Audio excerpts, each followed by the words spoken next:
Merci Laurent, bonjour à toutes et à tous. Merci aussi pour cette keynote qui était très intéressante. Et on va essayer d'en parler justement pendant cette table ronde et voir concrètement ce qui est fait à Nantes, dans les alentours, et puis aussi par les différents acteurs qui constituent ce marché. Pour parler de ça, donc, je vais inviter à me rejoindre sur scène Christopher Rutherford de Craft, Juliette Lavis de Novabuild, Hélène Delmas de Eiffage et Adrien Pradine de Bouygues Immobilier. On peut les applaudir.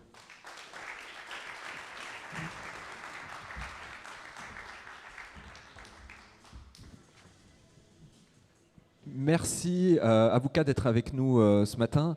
Je pense qu'effectivement, déjà sur cette keynote, beaucoup de sujets qu'on va aborder ont été présentés sur les enjeux, sur effectivement l'utilisation de matériaux biosourcés, sur qui est donc l'épaisseur du trait, ce que vous me disiez, je crois, Juliette, mais qui est quand même important malgré tout, on va en parler.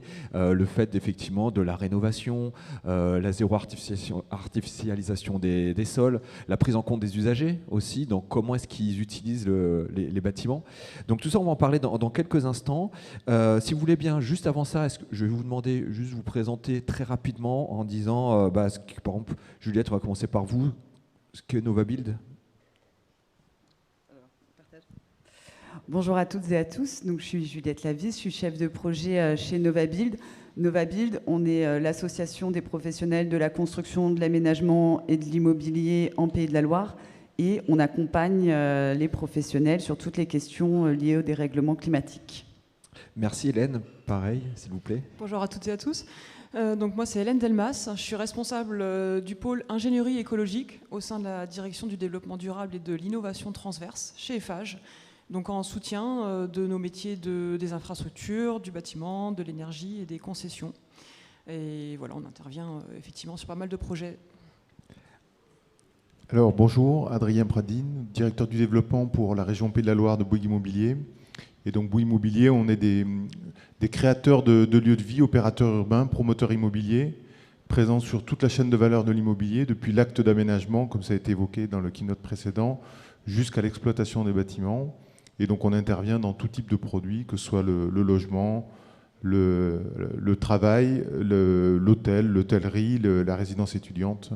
Voilà, tout produit pour construire la ville de demain.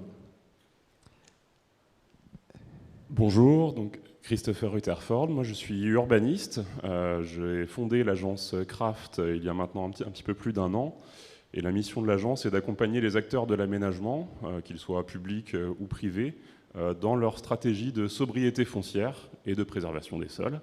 Voilà, une intervention qui porte à la fois sur les sujets de stratégie foncière et de programmation de l'aménagement. Alors Christopher, gardez le micro parce que justement vous avez une vision un peu globale en tant qu'accompagnateur. Vous, ce que vous me disiez, c'est que finalement sur le sujet de l'habitat durable, c'est pas une histoire de public, privé, et ainsi de suite. C'est qu'en fait finalement c'est avant tout une affaire de conscience environnementale. Vous voulez dire quoi par ça ? Je pense que la keynote d'introduction de Laurent nous l'a bien montré. Il y a effectivement un besoin de prise de conscience qui est de plus en plus réel de manière générale, et de prise de conscience aussi des leviers sur lesquels on doit intervenir pour aller vers cet habitat durable. Moi j'ai beaucoup apprécié qu'en introduction on ne parle pas forcément que d'un focus habitat à proprement parler, mais de tout ce qui gravite autour de l'habitat. Effectivement, le choix de la localisation de l'habitat, de savoir si cet habitat va être situé sur un lieu où on va empiéter sur des espaces agricoles naturels, qui va être loin des équipements et des services, qui va générer de la mobilité, etc. Ou, à contrario, si on place cet habitat dans un milieu où on a ces équipements et ces services à proximité, où on peut avoir la ville du quart d'heure, où on peut avoir ces éléments-là, ça change tout, évidemment. Donc c'est un premier point important. Et puis effectivement, dans le cadre des missions que je mène, on est beaucoup sur les sujets de requalification de bâtiments, de requalification de friches, dans la logique du zéro artificialisation nette et autres. Et ce que l'on peut voir, c'est qu'il y a quand même des éléments encourageants, je trouve, de mon point de vue, que la prise de conscience, elle est quand même de plus en plus présente dans toutes les sphères, politiques, juridiques, les aménageurs, les promoteurs, enfin voilà, globalement, on a quand même une envie de faire qui est beaucoup plus présente aujourd'hui que c'était le cas encore, si on revient, allez, je ne vais pas aller très loin, 2-3 ans en arrière, je dirais, c'était déjà très différent. Donc je pense que les choses évoluent dans le bon sens et vont de plus en plus vite. On voit le constat de l'urgence dans ce qu'on a vu en introduction. Donc en tout cas, ça bouge vite et fort, en tout cas selon vous. Adrien, vous me rappeliez, alors finalement c'est un peu ce qu'on a vu en introduction, qu'environ 25% des émissions de gaz à effet de serre en France sont imputables au secteur du bâtiment dans son ensemble. La décarbonation, c'est donc un enjeu, je présume, qui est très fort aujourd'hui chez Bouygues Immobilier.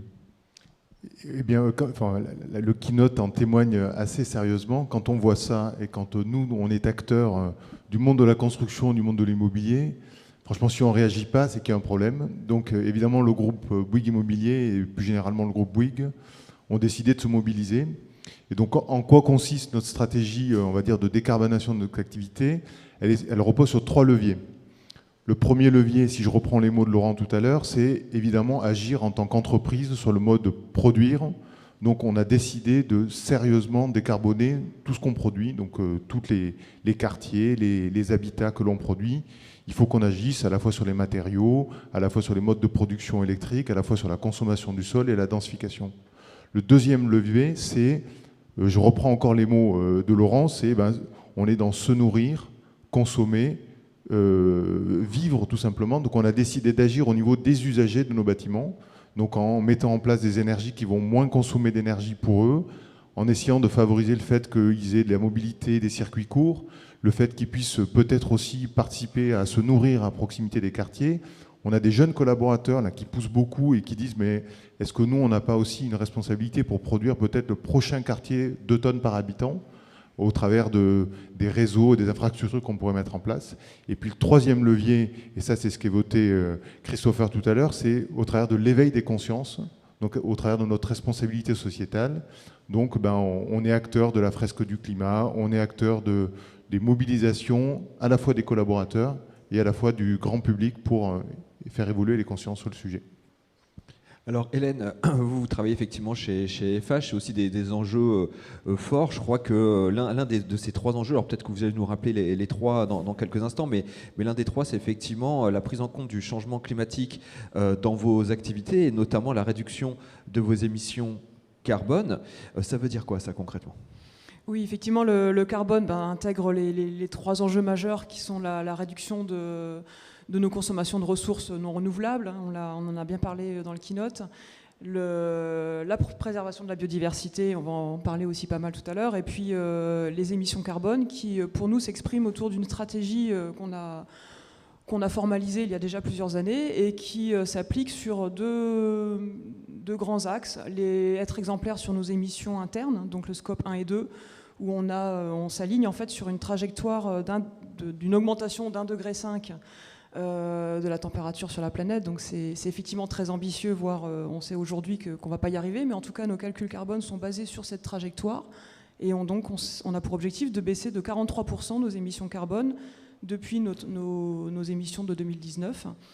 Et sur le scope 3, qui est justement le scope de nos clients, les émissions qu'on va chercher à éviter sur les ouvrages et les nouveaux programmes, on a pour objectif de baisser de 30% nos émissions.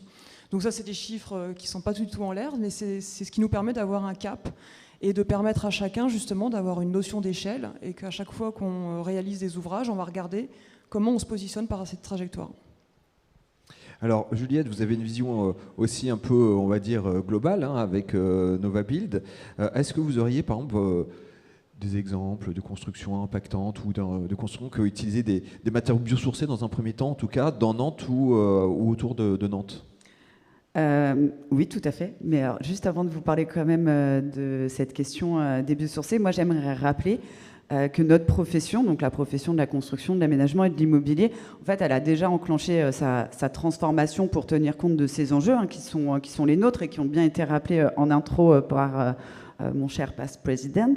Le dérèglement climatique, l'épuisement des ressources et la biodiversité. Et nous, chez NovaBuild, en fait, on accompagne le secteur à travers les objectifs qu'on a appelés A2BC. Donc A2BC, c'est l'atténuation. Donc là, très clairement, c'est la stratégie nationale bas carbone. On doit aller vers la neutralité carbone en 2050. Ça passe par la décarbonation.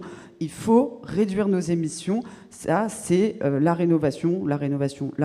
Construire moins de neuf, avec des matériaux décarbonés comme les matériaux biosourcés. Mais il ne faut pas oublier aussi d'avoir une approche un peu plus globale, ce qui a bien été rappelé aussi en intro par Laurent, puisqu'il y a les questions d'adaptation.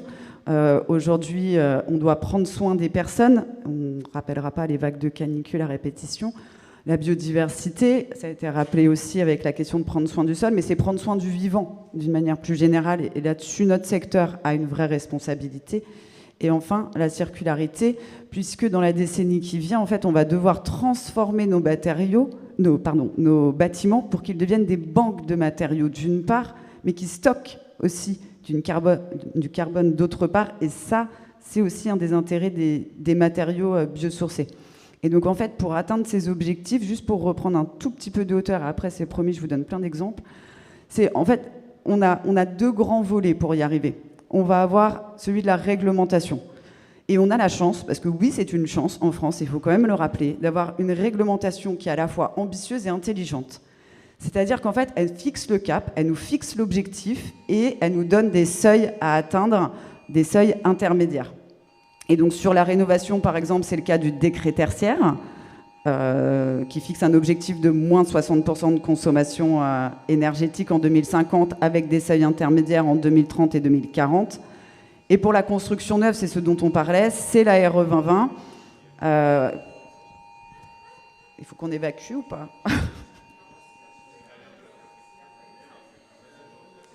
Ah oui, on est le 12. Oui, alors pour ceux qui ne sont pas au courant, sur Nantes, aujourd'hui, il y a un exercice de confinement général et une alerte. Et donc, par exemple, tous les enfants dans les écoles vont être confinés. Voilà. Ça a bien marché, hein, parce que même moi...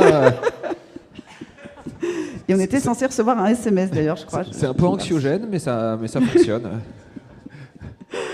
Donc juste pour conclure, effectivement, sur cette question de la réglementation, la RE 2020, on en a parlé, on va devoir réduire de 30% l'impact carbone de nos bâtiments, et ça avec des seuils en 2025 et en 2028. Donc c'est vrai qu'en France, on a une fâcheuse tendance à toujours dire on n'est pas bon, ils sont meilleurs les Allemands ou autres, mais c'est pas vrai.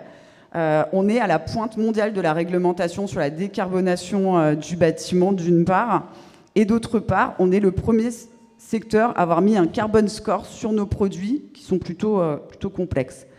Et l'autre chose pour y arriver, et ça va me faire la transition avec les matériaux biosourcés, c'est le faire ensemble. On ne pourra pas y arriver tout seul dans son coin pour atteindre les objectifs qui sont les nôtres aujourd'hui. L'urgence, elle est trop grande, elle est trop importante. Ça doit tous nous emmener. Donc, un des leviers de la décarbonation, même s'il peut paraître infime, comme l'a expliqué Laurent, par moult calculs, c'est quand même un bras de levier de la décarbonation de la construction neuve, c'est la construction biosourcée, parce qu'elle a aussi d'autres avantages qui sont la préservation des ressources naturelles, ce qui n'est pas négligeable, c'est la santé, de prendre soin de la santé à la fois des occupants, mais aussi des compagnons qui sont sur les chantiers dans la mise en œuvre de ces produits-là. C'est également des matériaux locaux qui vont participer aussi au développement d'une économie locale et non délocalisable. Alors, qui plus est, en région, on a la chance d'avoir le collectif biosourcé Pays de la Loire qui regroupe en fait les principales filières et acteurs de la construction biosourcée sur notre territoire. Et ce collectif fait la promotion des savoir-faire, puisque en région, en fait, on a la chance d'avoir des filières très dynamiques, et ça se traduit très concrètement sur le terrain avec, je vous donne quelques exemples. Le lycée d'Esnay, c'est 9000 m², 12 000 bottes de paille qui ont été insérées dans des façades à ossature bois qui ont été préfabriquées en atelier. Plus inhabituel, dirons-nous, le dojo olympique de Château-Gontier, là aussi, on est sur 1600 m² en ossature bois, isolation paille. On a aussi des ERP de taille plus modeste et plus réplicable, parce que tout le monde ne s'identifie pas à un dojo olympique, comme la Maison des Jeunes à Vivy, en Maine-et-Loire, là aussi en ossature bois, isolation paille. On a aussi des ERP comme des hôtels 4 étoiles à Pornic, qui là sont un R+3 en béton de chanvre, ou encore un centre commercial, toujours à Pornic, en béton de chanvre. On va retrouver aussi beaucoup de biosourcés dans les écoles, les accueils de loisirs, les restaurants scolaires, parce que bien sûr, ça apporte un confort vis-à-vis des enfants, mais aussi du personnel qui est dedans. Et donc, on a souvent un engagement très fort. On peut citer l'école de Moët avec de la terre allégée, des enduits terre, l'école de Bouvron avec 200 m² de cloison intérieure en adobe, l'école de la Selle Craonnaise, le restaurant scolaire de Saint-Aignan en Mayenne. C'est pour vous montrer aussi que c'est pas que sur Nantes que ça existe, pas que sur des grosses opérations. Je peux citer aussi des opérations en logements sociaux, comme les Champs Libres, où on a 19 logements en ossature bois, isolation paille. Le bâtiment Kenkis à Guérande, qui lui a quand même une particularité, c'est 31 logements en résidence locative, et en fait dans les parties communes il y a de la terre crue qui a été mise en œuvre, ainsi que dans les logements, parce que c'est situé sur une ZAC très précise de la Maisonneuve à Guérande, où l'aménageur porte une vraie volonté de développer l'utilisation de la terre crue du site.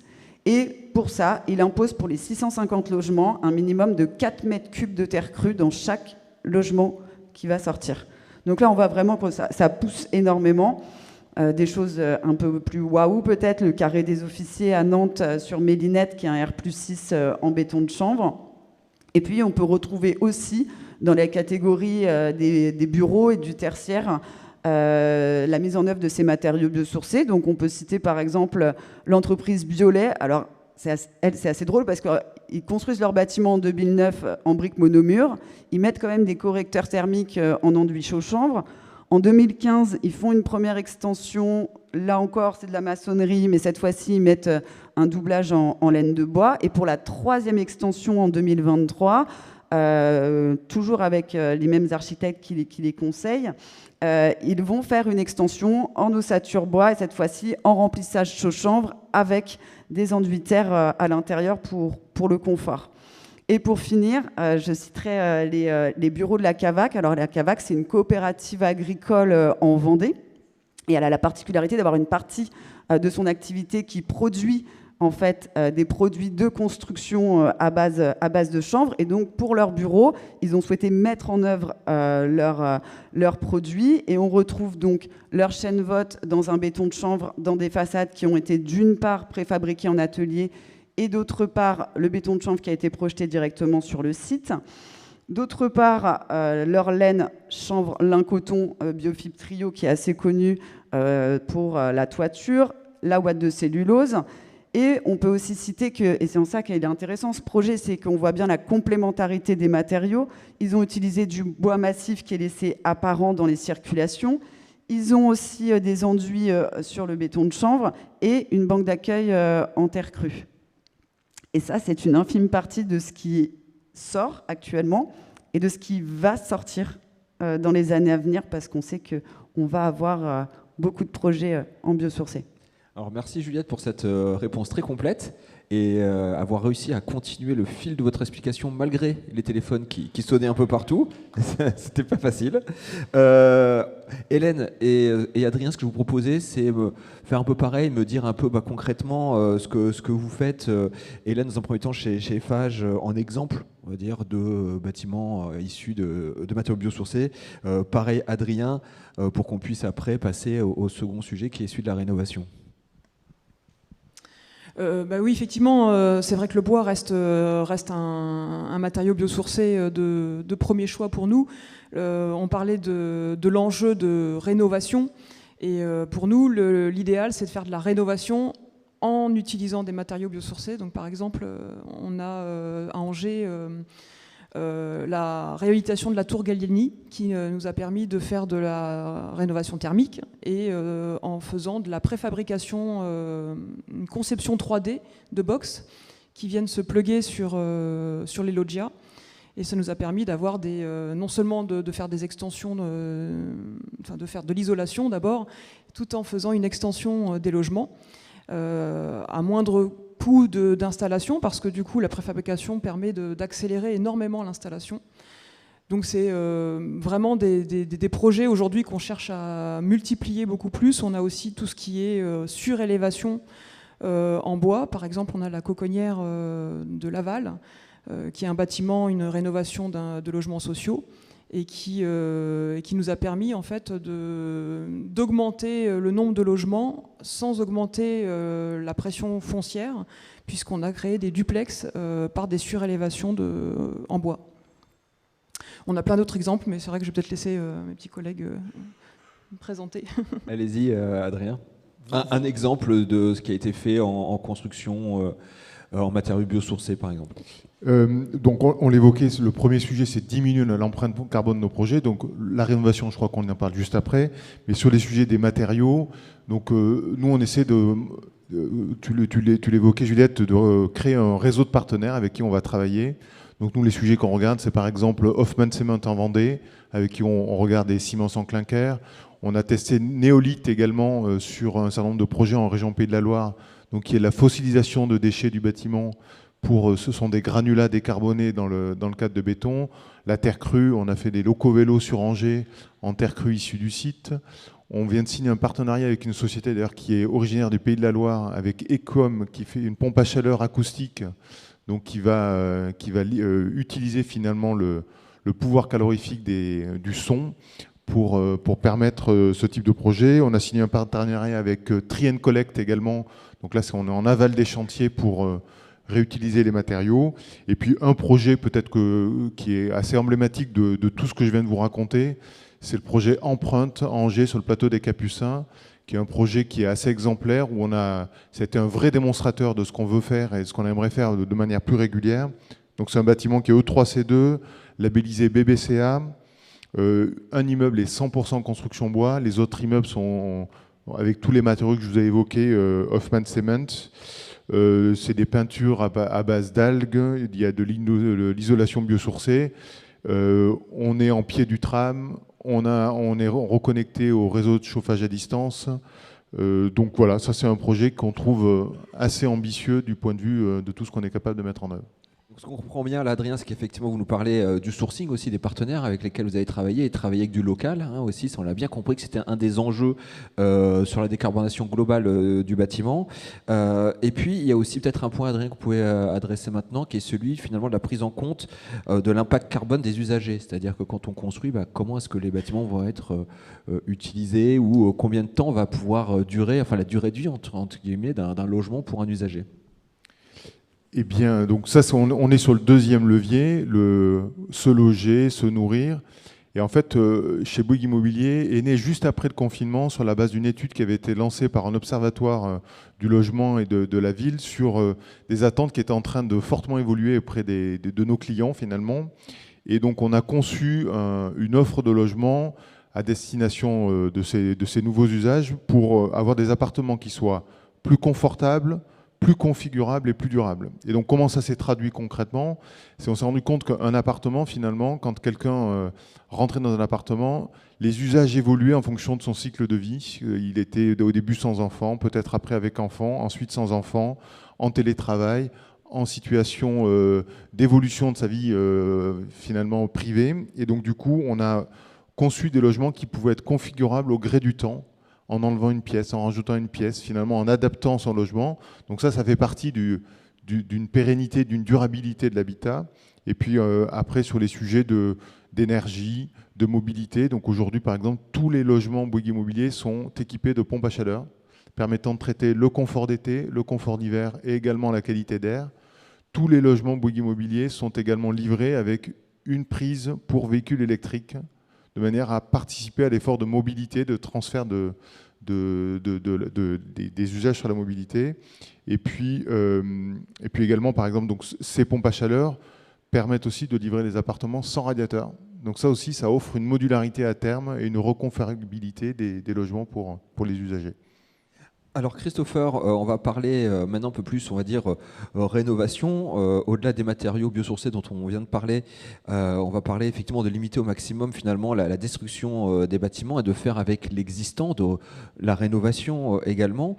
Aujourd'hui, l'enjeu, c'est la limitation de l'artificialisation des sols d'une part, mais aussi notre capacité à faire avec l'existant pour arriver sur des bâtiments qui soient efficaces d'un point de vue thermique. Quelle est votre vision aujourd'hui là-dessus ? Effectivement, on voit qu'il y a des fourmillements d'idées et d'actions pour aller vers la décarbonation du bâtiment, mais on peut se poser la question, quel est l'habitat le plus durable, pour raccrocher au sujet initial de la table ronde. Quel est l'habitat le plus durable ? Je dirais que c'est celui qui est déjà là, celui qui n'a pas besoin d'être construit aujourd'hui, celui qui est déjà construit sur un sol qui a déjà été artificialisé et qui de fait n'entraîne pas une nouvelle artificialisation. Et donc on est dans cette logique-là. Donc c'est vrai que pour aller vers la transition climatique aujourd'hui, il y a le sujet de la décarbonation du bâtiment, des matériaux biosourcés, etc., qui est un sujet extrêmement important. Mais il y a aussi ce sujet, effectivement, de la préservation des sols, de la préservation des sols vivants et de tout ce qu'ils emportent. Donc c'est sûr que la perspective que l'on a par rapport à ces questions-là aujourd'hui, elle nous est donnée par la trajectoire du zéro artificialisation nette notamment. Je ne vais pas entrer dans le débat technique, politique qui a animé ces derniers mois sur le ZAN, retour en arrière, pas retour en arrière, etc. Mais toujours est-il que le cap est donné, le cap est donné d'aller vers cette sobriété foncière, d'atteindre à terme ce zéro artificialisation net avec toutes les difficultés que ça comporte. Et globalement, ce que l'on peut dire, c'est que ce sujet-là de la limitation de l'artificialisation des sols, je pense qu'aujourd'hui, ça commence à faire consensus sur le pourquoi on doit le faire. Il y a encore de nombreux débats sur le comment on peut le faire, et sur les moyens juridiques, et sur la manière d'y arriver. Mais en tout cas, on peut dire qu'il y a un vrai consensus sur le pourquoi. Et le pourquoi, c'est ce qui a été rappelé tout à l'heure. C'est le rôle des sols sur le stockage carbone, sur l'infiltration des eaux, sur la biodiversité qui est présente. Et donc, on a effectivement un gros enjeu sur cette question. Juliette, vous me rappeliez en tout cas que la logique, c'est de se dire que 80% de la ville de demain existe déjà. Ça veut dire quoi ? Eh ben, je pense que Christopher l'a plutôt assez bien démontré le pourquoi est-ce qu'on dit ça. On l'a beaucoup évoqué précédemment. On doit effectivement préserver les ressources, on doit aller vers la rénovation, on doit retrouver du sol, on doit, pour la neutralité carbone, je rappelle, c'est d'une part la réduction de nos émissions de gaz à effet de serre, mais d'autre part aussi développer des puits de carbone. Donc en fait, il faut vraiment aujourd'hui qu'on refasse la ville sur la ville, pour éviter l'étalement urbain. C'est la ZAN, parce qu'en fait, l'étalement urbain, c'est quoi ? C'est l'artificialisation des sols. Et ça, en fait, je voulais vous parler pour ça du principe de l'urbanisme circulaire. Alors, l'urbanisme circulaire, si vous ne connaissez pas, c'est un modèle alternatif de la fabrique de la ville qui est inspiré de l'économie circulaire et qui a été développé par Sylvain Grisot, qui est urbaniste, qui a fondé son agence qui s'appelle Dixit.net et qui est adhérent de Novabuild. Et en fait, ce qu'on entend par urbanisme circulaire, c'est que tout simplement, pour répondre à des nouveaux besoins, avant, on construisait. Et aujourd'hui, ça, faut oublier. Il faut faire avec l'existant, ce que Christopher a très bien rappelé. Et donc, pour ça, en fait, dans un premier temps, il faut intensifier les usages des bâtiments. Ça veut dire intensifier l'usage des bâtiments existants sans construire pour répondre à ces nouveaux besoins. Transformer les bâtiments existants pour éviter de les déconstruire et d'en reconstruire des nouveaux. C'est aussi densifier les espaces urbains, trouver les espaces qui vont nous permettre encore de construire le peu dont on a besoin de construire sans étaler la ville. Et bien sûr, c'est recycler les sols, c'est les renaturer, les désartificialiser. Ça va devenir compliqué à dire, mais en fait, en résumé, 80% de la ville de demain est déjà là parce que, de toute façon, on n'a pas le choix d'une part, et la zéro artificialisation nette nous amène, de toute façon, j'ai envie de dire, de gré ou de force, à faire avec l'existant. Alors Hélène, on est en train de parler de rénovation, de réhabilitation. C'est l'un des enjeux chez Eiffage également. Est-ce que vous auriez des exemples un peu concrets ? Oui, en fait, effectivement, je les ai un peu évoqués tout à l'heure déjà, mais c'est vrai que l'enjeu du zéro artificialisation nette, on l'a dit, c'est comment on arrive à continuer à construire des logements, des infrastructures, sans continuer de prendre du bâtiment, du foncier.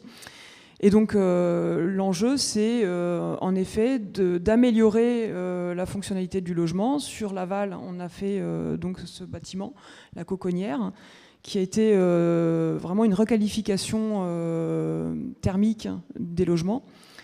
Et l'idée, c'était aussi de pouvoir intervenir en amont pour proposer une innovation, faire intervenir notre bureau d'études internalisé à la filière bois qu'on a chez Savard, Eiffage Construction, et de vraiment imaginer une box qui puisse vraiment répondre aux besoins de l'isolation, mais sans effectivement alourdir le phénomène de la construction et faire une intervention très rapide. C'est vrai que le ZAN, pour nous, c'est un enjeu majeur dans la préservation de la biodiversité, pardon. Je perds mes mots parce que j'ai pas pris mes notes. Je voulais aussi vous parler effectivement la tour Gallieni, qui nous a permis d'améliorer considérablement le confort thermique, parce que l'idée au fait aussi de cette rénovation, c'est comment on répond aux populations les plus fragilisées, qui aujourd'hui effectivement ont des coûts énergétiques dans leurs logements qui sont très forts.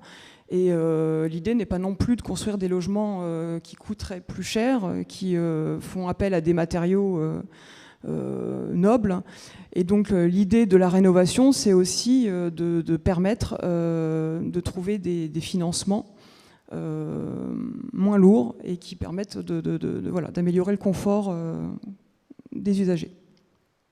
Alors, Adrien, sur cette partie de la rénovation, vous me parliez effectivement de régénération urbaine. Concrètement, ça veut dire quoi ça pour vous? Et puis ça se concrétise aussi comment chez Bouygues?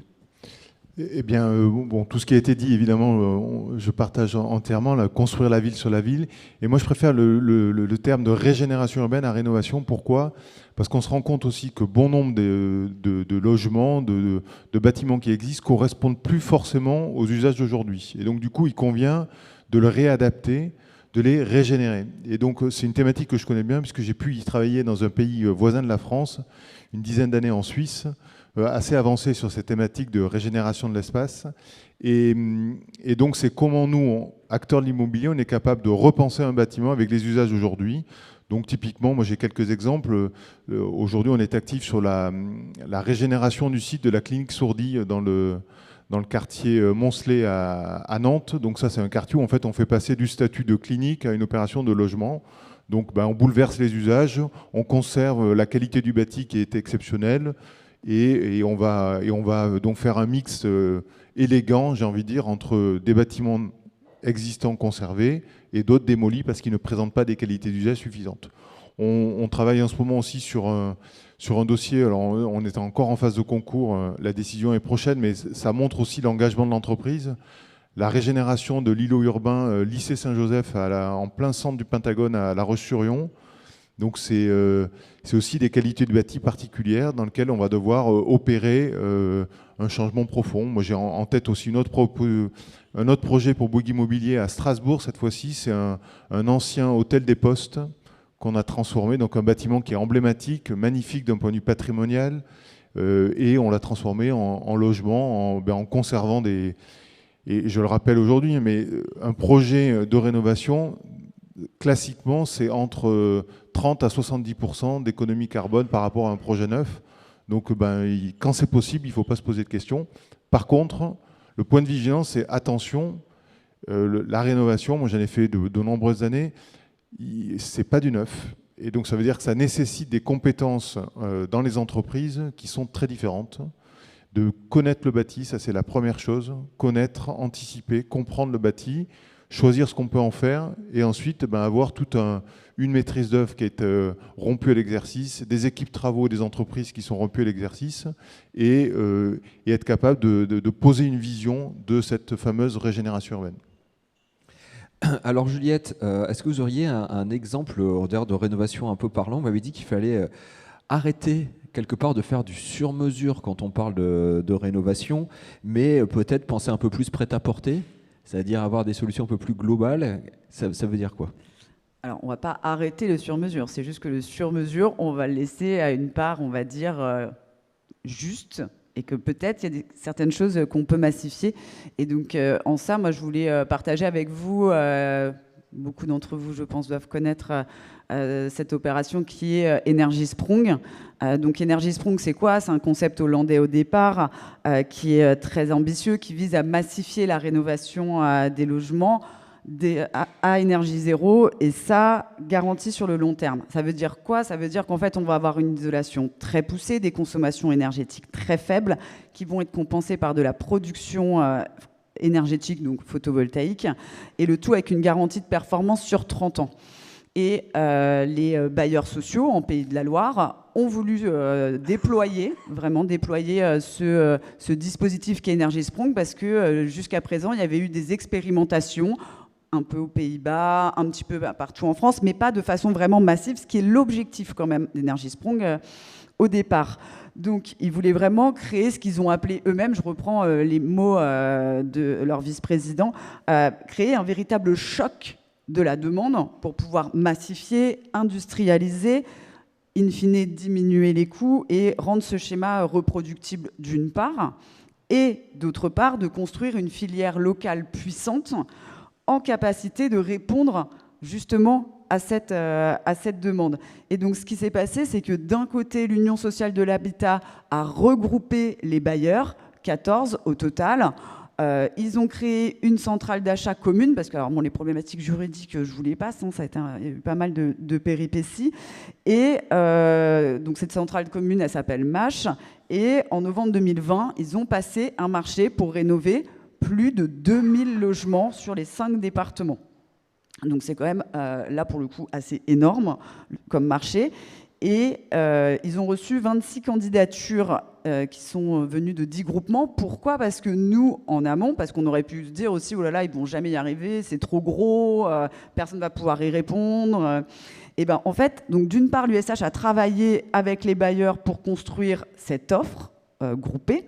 Et de l'autre côté, Novabuild, en partenariat avec Atlanson et Fibois, qui sont des associations interprofessionnelles aussi, on avait créé le Club Energy Sprong, dans lequel on a réuni plus de 150 professionnels au cours de 9 ateliers pour les préparer, pour leur dire attention, ce marché va arriver, vous devez vous structurer, vous devez apprendre à répondre à cette demande un peu particulière. Sachant qu'on a fait tout ça pendant le Covid, parce que sinon, c'était pas drôle. Hein. Donc, c'est sûr que ça a pas aidé. Mais au final, quand même, ce qu'on a aujourd'hui, les chantiers sont lancés en partie. On a eu 4 lots qui ont été attribués sur les 5. Ça représente 420 opérations, soit 1500 logements là, qui sont en cours de rénovation avec ce projet Energy Sprong. Un impact effectivement massif à travers un projet. Tout à fait. Et vous aurez tout à l'heure le pitch d'ailleurs d'une entreprise Synerpod qui fait partie de plusieurs groupements et qui a répondu à cet appel d'offres.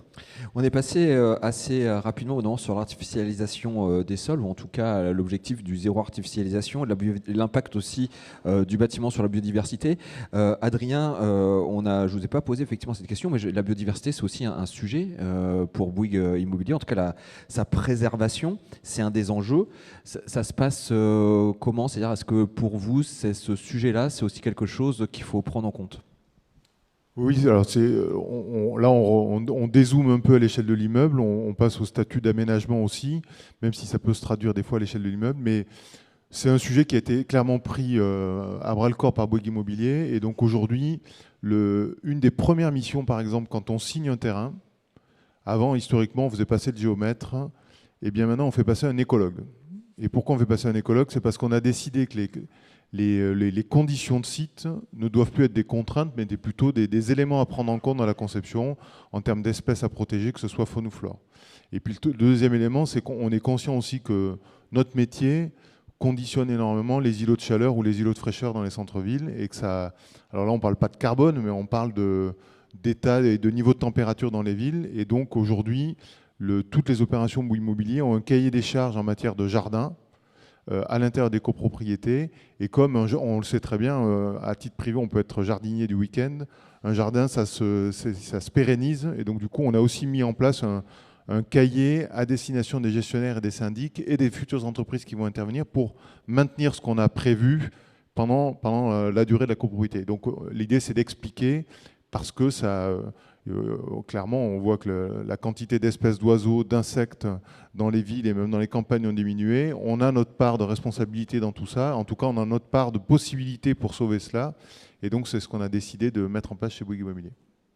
Alors Juliette, assez rapidement, là on a bien compris, on est en train de parler, on va dire, de neuf, on est en train de parler finalement de la prise en compte de l'usage autour du bâtiment, que même si on a bien compris que le neuf, il fallait le limiter au maximum, en tout cas, et quand on le faisait, de le faire de la meilleure façon possible.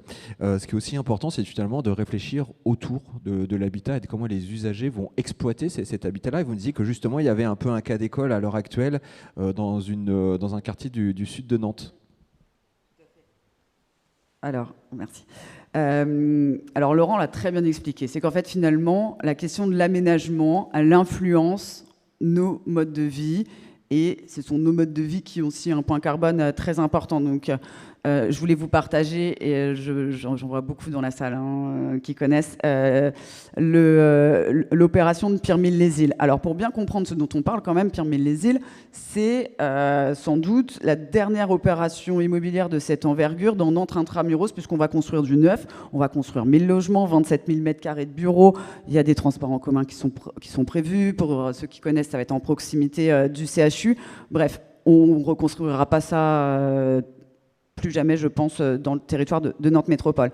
Et le défi que s'est donné Nantes Métropole Aménagement sur ce quartier, c'est bien de construire une ville qui est à la hauteur des enjeux climatiques, en restant accessible à tous, et surtout, et c'est là où c'est très intéressant, c'est en anticipant dès sa conception, dans sa réalisation et dans les usages du futur quartier, un fonctionnement en fait, qui va être compatible avec cette neutralité carbone en 2050. On se projette déjà, on fait des projections.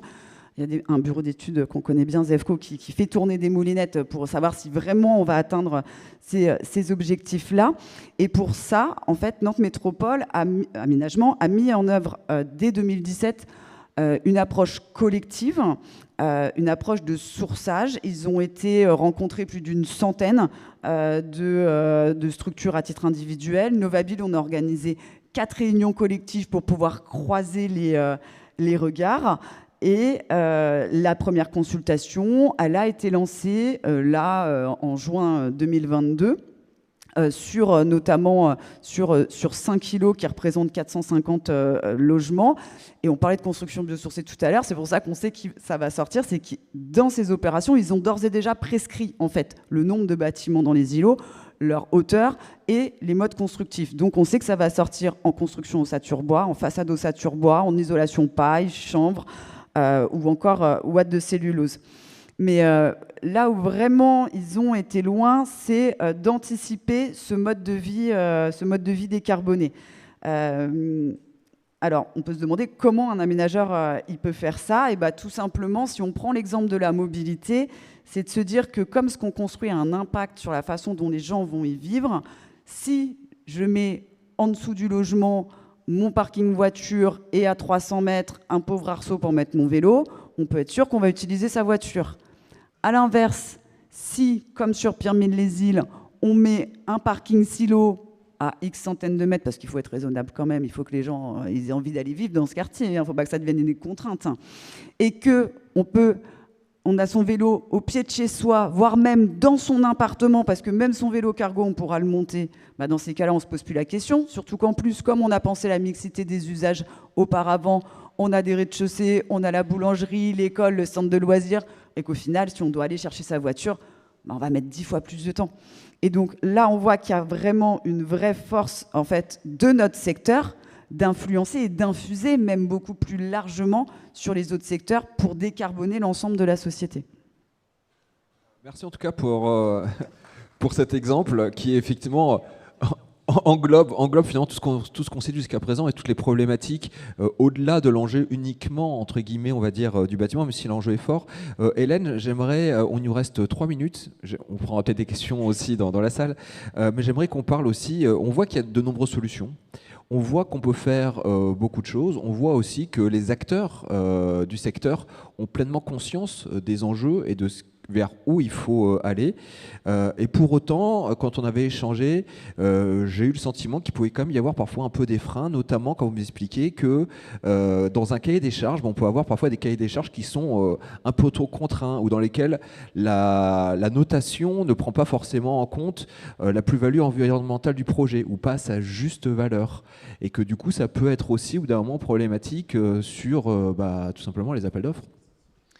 Effectivement, en fait, c'est vraiment l'ensemble des acteurs qui doivent, à un moment donné, aller dans le même sens et avoir cette prise de conscience. Et nous, on n'est pas toujours très en amont de la conception des projets. On est parfois simple constructeur d'un cahier des charges qui a été déterminé effectivement en amont et conçu en amont par d'autres équipes. Et ce qu'on aime, c'est effectivement être force de conseil et pouvoir influencer peut-être plus vertueusement la construction. Et on prend en conscience aussi que certains maîtres d'ouvrage ne permettent pas les variantes ou ne permettent pas finalement une vraie notation basée sur des enjeux environnementaux. On va proposer des choses, mais qui, si elles ne sont pas spécifiquement demandées, vont pas forcément rentrer dans la notation finale. Donc c'est effectivement un travail de toute la chaîne d'acteurs pour que soit on facilite beaucoup plus la conception-construction et effectivement qu'on permette aux entreprises aussi d'être force de proposition, soit effectivement d'avoir des vrais cahiers des charges qui notent concrètement les propositions. Donc ça peut venir dans les types de matériaux ou dans la proposition d'intégration, par exemple, de génie écologique sur des pratiques sur l'assainissement, le fait de permettre l'infiltration là où on avait prévu plutôt un assainissement classique tout tuyau. Enfin, il y a tout un tas finalement d'alternatives qu'on peut proposer assez tardivement dans un projet. Christopher, pour terminer, vous me disiez qu'effectivement, là, on parle finalement de durabilité, d'habitat durable. Et dans cette question-là, il y a l'accessibilité des bâtiments durables à la fois pour les particuliers, mais aussi pour les bailleurs sociaux. Vous vouliez dire quoi par là? Alors, ce que je voulais surtout aborder, c'est la question de l'habitat durable dans son sens durable socialement aussi, c'est-à-dire le fait qu'il reste accessible au plus grand nombre de manière générale. C'est vrai que le modèle économique de l'aménagement, il est un peu bouleversé par à la fois les questions d'évolution des coûts des matériaux, des taux d'emprunt, de tout ça, de tout ce contexte-là, mais aussi par la question de la nature du foncier sur lequel les projets se développent. C'est vrai qu'aujourd'hui, le modèle économique de l'aménagement, il est encore plus facile à sortir sur des opérations d'extension d'urbanisation que sur des opérations de renouvellement urbain ou d'intensification ou de régénération de la ville sur elle-même. Ce qui n'est pas sans poser quelques questions, évidemment, aux acteurs de l'aménagement qui sont ici présents. Donc effectivement, cette question-là de comment mobiliser le gisement foncier et immobilier présent en renouvellement urbain est une vraie question. Le gisement, il est important. Le foncier, il n'est pas spécialement rare en renouvellement urbain. Quand on le cherche et qu'on cherche à révéler les potentialités, que ce soit en surélévation, en renouvellement urbain, intensification des parcelles, etc., il y a énormément de choses à faire, mais il y a un besoin de maîtriser les coûts sur le long terme. Et ça, c'est un point important pour garder cette notion d'accessibilité. Donc derrière, il y a des outils qui peuvent être imaginés, de portage sur le long terme de foncier, plutôt que d'être sur de l'acquisition classique. Il y a des choses qui se mettent en place, mais il y aura besoin de massifier, de renouveler le modèle économique de l'aménagement pour aller dans ce sens. Et puis également, on ne l'a pas évoqué sous cet angle-là, mais la question de la compensation écologique de l'aménagement, qui est sous-tendu par le côté net du zéro artificialisation net, suppose aussi de réfléchir à comment on finance tout ça. Voilà, il y a des expérimentations qui se mettent en place aujourd'hui sur des charges foncières vertes, par exemple, qui incluent dans la charge foncière la part du coût qui va être porté soit par la collectivité, soit par un de ses partenaires, on va dire, pour aller financer ces opérations de compensation, de renaturation, etc. Donc là, on a un vrai sujet aussi. Donc c'est vrai que la question du modèle économique, du développement de l'habitat dans ce contexte de zéro artificialisation nette il est encore à explorer et il y a encore beaucoup d'expérimentation à faire sur ce sujet. Merci beaucoup.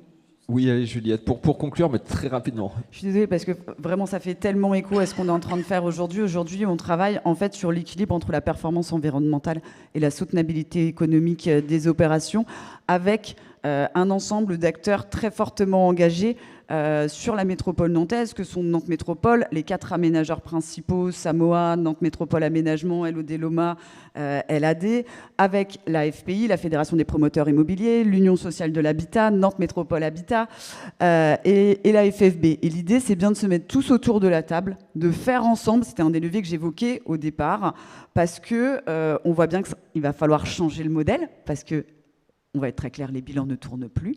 Donc aujourd'hui, on est dans l'impasse et on a bien compris qu'on ne pourra pas, chacun tout seul dans son coin, trouver les solutions.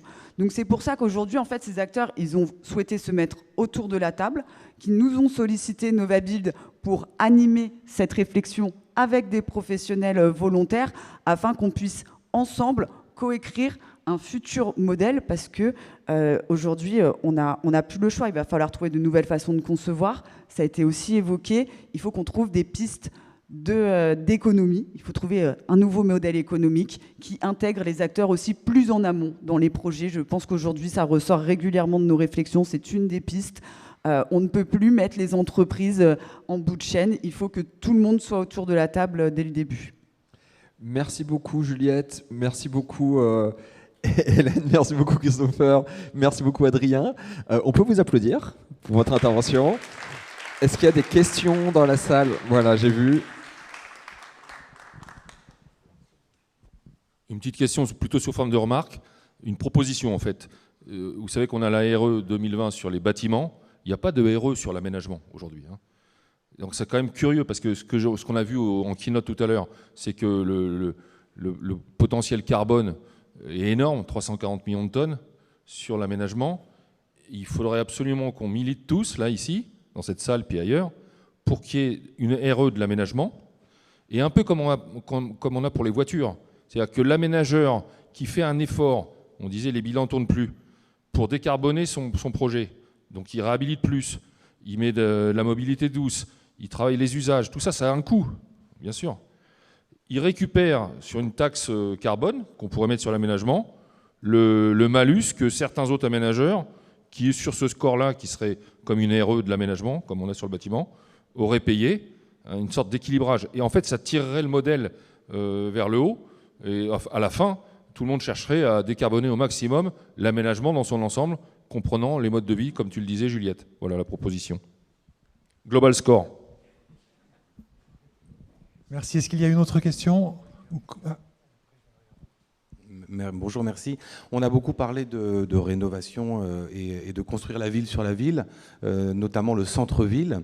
Et on sait qu'il y a une densité forte dans les centres-villes. On sait aussi que dans les villes comme Nantes et dans les d'autres très belles villes de France, il y a de très vieux immeubles qui sont eux aussi préservés ou qui doivent être préservés pour leur intérêt patrimonial finalement. Quelle est la vision enfin, est-ce que c'est marginal finalement au niveau de la densité de population, ces histoires de préservation de cet immobilier patrimonial? Et comment est-ce qu'on peut concilier la vision de préserver la planète et celle de préserver l'immeuble, en faisant face notamment parfois à l'orthodoxie un peu sévère des architectes des bâtiments de France? Et quels sont les travaux qui peuvent être lancés, les conciliations avec tous ceux qui veulent préserver le patrimoine et ceux comme vous tous aujourd'hui qui cherchez à préserver la planète?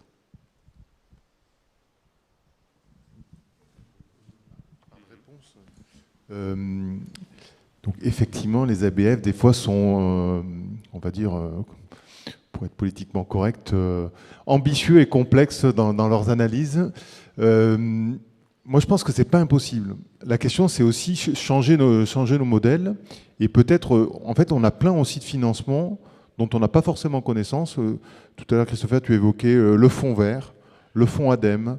Il y a tout un tas de fonds qui sont mis en place. Et moi, j'ai en tête aussi une remarque du président de la République il y a quelques temps, qui était intervenu sur un territoire en disant « Je vous ai mis à disposition tant d'argent dans le territoire et je reviens 2 ans après, il n'a pas été dépensé. » Et ça veut peut-être dire aussi qu'on a une part de responsabilité, nous, en tant qu'opérateurs, c'est d'aller chercher les bons leviers. et pour faire tourner les bilans. Et aujourd'hui, on voit bien, moi j'ai des opérations en ce moment où on regarde la sollicitation des fonds chaleur. C'est pas énorme, mais quand on les met toutes bout à bout, finalement, on peut aller chercher des sommes particulières qui peuvent contribuer à sortir des opérations. Et alors après, pour répondre aussi, moi j'ai en tête le sujet que j'évoquais tout à l'heure à La Roche-sur-Yon. Il ne faut pas non plus être dogmatique à se dire je dois tout conserver. Non, parce qu'il y a plein de bâtiments qui sont plus du tout propres à leur future destination. Donc c'est savoir les choisir. Mais pour savoir les choisir, il faut savoir les connaître, maîtriser un audit complet des bâtiments.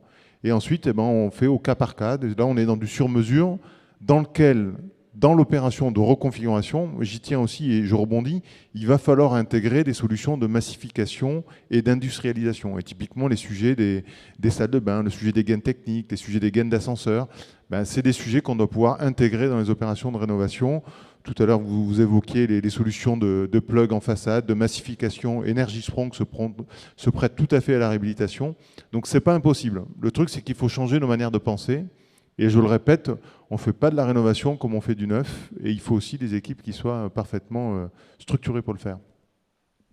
Oui, moi je voulais juste effectivement dire qu'il y a beaucoup de rénovations qui se font aussi en changeant les usages. C'est qu'effectivement, il y a des bâtiments qui ne sont plus des logements qui vont servir à autre chose, à une multiplicité d'entreprises qui vont les occuper. Et donc il y a aussi une réflexion sur les bâtiments qui sont intéressants à conserver par leur architecture ou par leur effectivement l'isolation qu'ils peuvent quand même encore avoir, de changement d'usage. Il y a beaucoup de réflexions maintenant pour c'est plus un bâtiment, un usage, mais un bâtiment et plusieurs usages dans la journée, la soirée, la semaine, le week-end. Donc c'est assez intéressant aussi toutes ces démarches. Alors, juste pour compléter, alors sur les aides, ce site est très méconnu, c'est bien dommage. Il y a un site quand même qui centralise l'intégralité des aides qui existent. Ça s'appelle, alors c'est peut-être pas exactement ça, mais Google vous le trouvera, aide.territoire.gouv.fr. Et effectivement, on se rend compte qu'il y a pléthore d'aides en tout genre, dans tout secteur, vraiment. Vous avez un moteur de recherche, voilà, ça peut aider à y voir un peu plus clair. Bien évidemment, on n'opposera absolument pas du tout la réhabilitation et la préservation du patrimoine avec les enjeux qui sont les nôtres aujourd'hui. Il ne faut pas oublier non plus cette dimension sociale. Personne n'a envie de vivre, j'ai envie de dire, dans des bâtiments qui seraient ultra performants, mais tous pareils. Et là, effectivement, la rénovation en sur-mesure, elle a tout son intérêt. Sachant qu'en règle générale, quand on parle de patrimoine bâti, on part quand même sur du patrimoine qui a été construit dans des années où peut-être qu'on réfléchissait un petit peu plus, on valorisait un peu plus les savoir-faire et qui ont déjà une bonne base, qui sont beaucoup plus performants que certains bâtiments plus récents. Et on a effectivement des très beaux retours d'expérience en changement d'usage comme ça. Dans le centre-ville de Nantes, juste à côté de la préfecture, il y avait comme ça un bâtiment type, vous m'excuserez, je ne suis pas architecte, haussmannien, pour vous donner un peu, voilà, très beau. C'est des bureaux, alors c'est plus du tout adapté, c'était terrible pour les gens qui étaient là-dedans. Je crois que c'était le conseil départemental, si je ne dis pas de bêtises. Et en fait, ça a été retransformé en logements sociaux. On a refait de l'isolation par l'intérieur, parce que bien sûr, il était hors de question de toucher à l'extérieur. Ils ont refait des systèmes un peu de boîte dans la boîte aussi. Et au final, on a réussi non seulement à conserver, à améliorer l'existant et à intensifier les usages dans ces bureaux qui étaient complètement délaissés. Donc oui, c'est complètement compatible. Et j'ai même envie de dire, il faut aller dans ce sens-là. Dernière question, bonjour. Ça concerne, c'est une double question.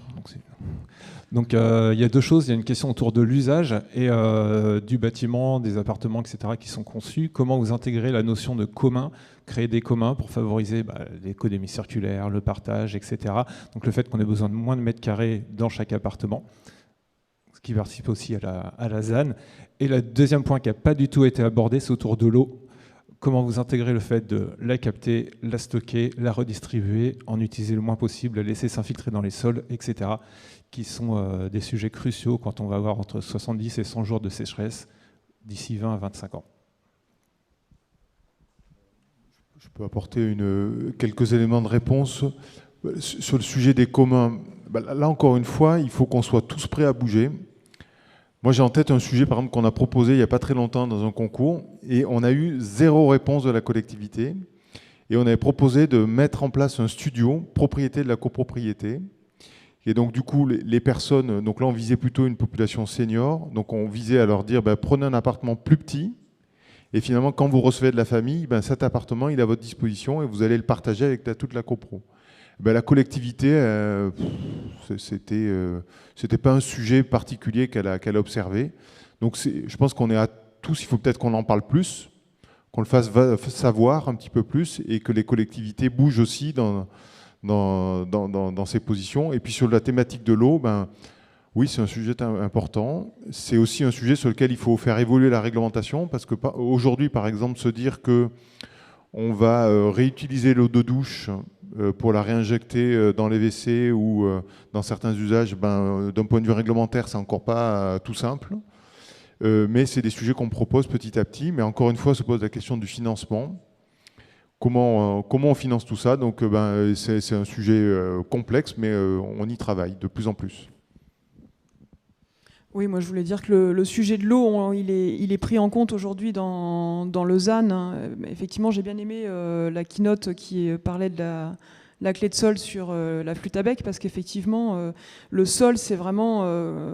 aujourd'hui, quand on parle de biodiversité, on a tendance à penser qu'on va s'occuper des espèces protégées, etc. Et ce qui est un mal nécessaire, éviter et réduire d'abord ce qui est à protéger, et les impacts sur ce qui est à protéger. Mais par contre, l'eau, de plus en plus, on travaille sur la fonction du sol et sa capacité à effectivement absorber les pluies et réduire énormément tous les ouvrages tout béton qu'on a pu construire partout pour canaliser l'eau et finalement la rejeter dans des tuyaux, alors qu'elle peut très bien, la plupart du temps en réalité, être dans le sol, jusqu'à un certain niveau de pluie évidemment.